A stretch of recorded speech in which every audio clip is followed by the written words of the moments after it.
ధ్యానం చేస్తుంది. సిద్ధాసన్.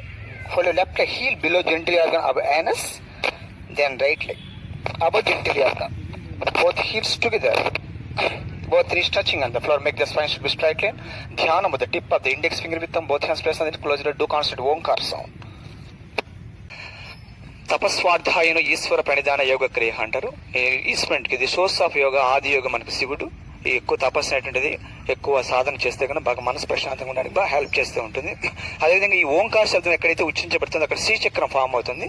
ఆ స్థలం పవిత్రం కావడం హెల్ప్ చేస్తూ ఉంటుంది. మనం చేసిన ధ్యానాన్ని కూడా జపధ్యానం.